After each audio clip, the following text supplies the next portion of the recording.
Okay, fast forwarding into 2019, plans for 2019.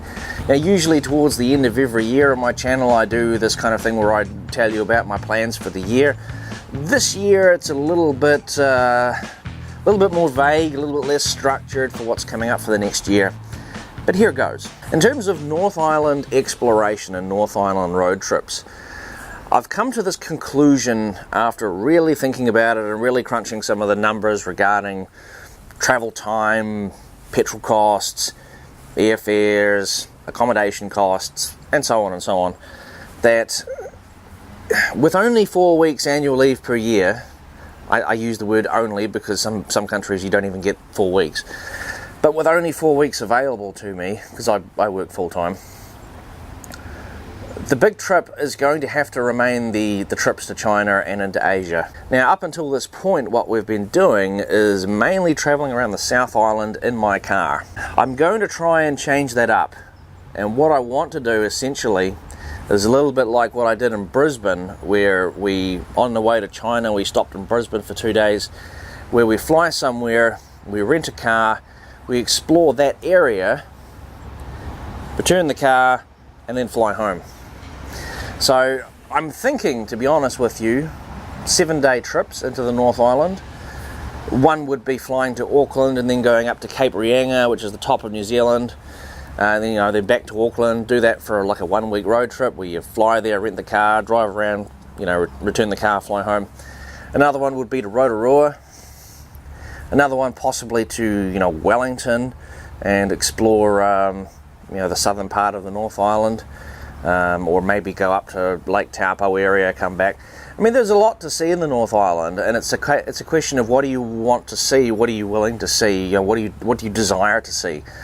Because, I mean, New Zealand as a whole, it has this reputation of being a little tiny country. It's not really that little and tiny, honestly, if you live here. It takes a long time to go around and see things. Now, people who say that you can see New Zealand in a few days, all they're really doing is going to the tourist hotspots. Really, that's all they're doing. They're going to Matamata, Hobbiton, Rotorua, coming down to South Island, going, to Tekapo and Queenstown, and that's it. And that's like 2% of New Zealand. They're coming here, seeing the tourist hotspots and saying that I've seen New Zealand. Well, if you have a look on this channel here, Backpacker Guide NZ, Robin and Laura spent 365 days traveling New Zealand, and really, at the conclusion of it, they feel like they didn't see everything. Robin and Laura are a couple that I'm hoping to do, collab with at some point, one day too, but, they're currently in the North Island, I'm in the South Island, so we'll just have to see what happens with that in the future. So that's what I think for North Island. In regards to what videos I'm going to make in 2019, I'm going to make probably fewer videos overall. Rather than doing a video a week, maybe it'll be a video every 2 weeks.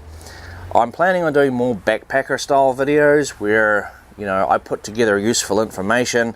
A lot of those videos will be filmed like here at home or just on location somewhere here in Christchurch, because they're basically talk videos. They're telling you about where to go in New Zealand and activities you can do, how much it costs, and blah blah blah blah blah.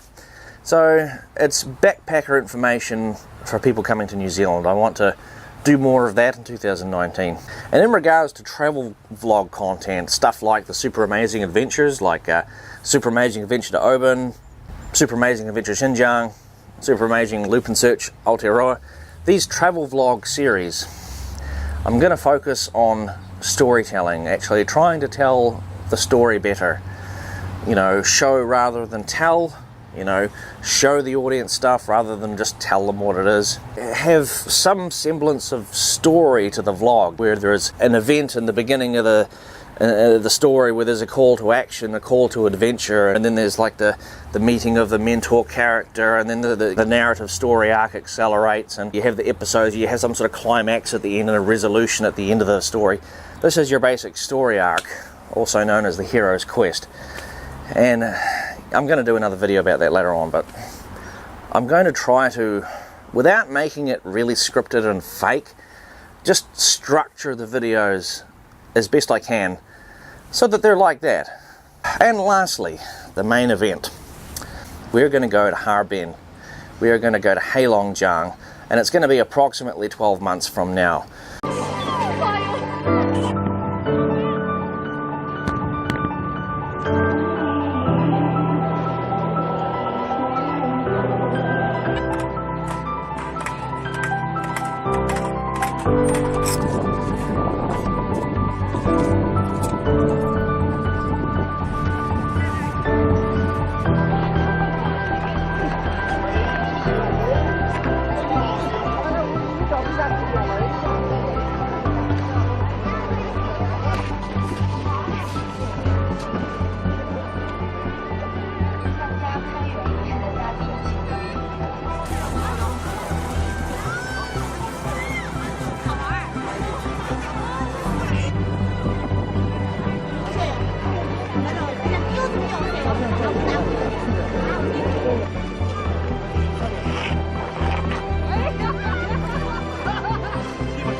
So I'll tell you a bit about that.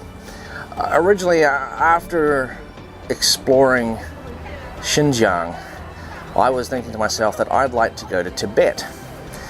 And Tibet is one of the politically sensitive areas of China.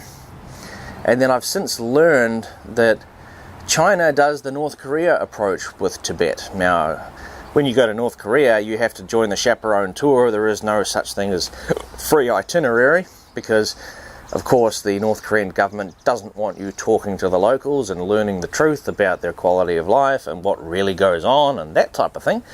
They don't want you to learn that stuff. They want to show you the fake version of North Korea.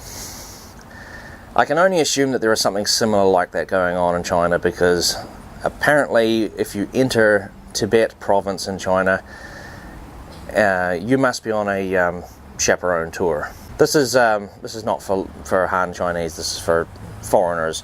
You must join a tour. They don't want you seeing things that you're not supposed to see. They don't want you talking to people you're not supposed to talk to. Thank you very much, Mr. Censorship, Mr. Winnie the Pooh. I just love these decisions that you're making about China. Yeah, jerk. Anyway, so I'm not going to go to Tibet, at least not at this particular time. Maybe in years to come that will be a thing. But instead we're going to go to Heilongjiang. We're going to go to Harbin. It's right up the top. And whew, it's cold up there in winter. And we're going there during the Chinese winter. And we have to go there during the Chinese winter to experience the Ice and Snow Festival. And this Ice and Snow Festival is actually considered to be the best in the world at this stage. I mean, we're talking.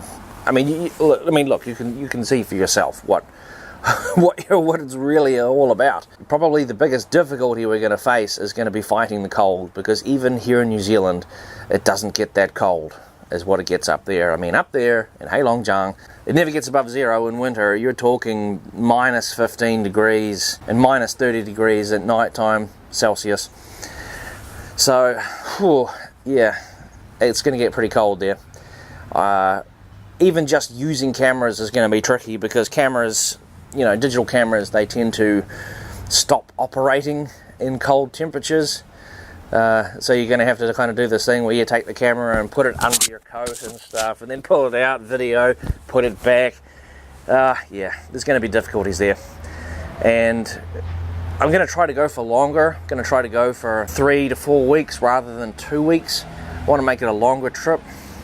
Another thing that I want to do is I want to explore Hong Kong by myself, because I had an absolute blast spending just one day in Hong Kong with the last trip.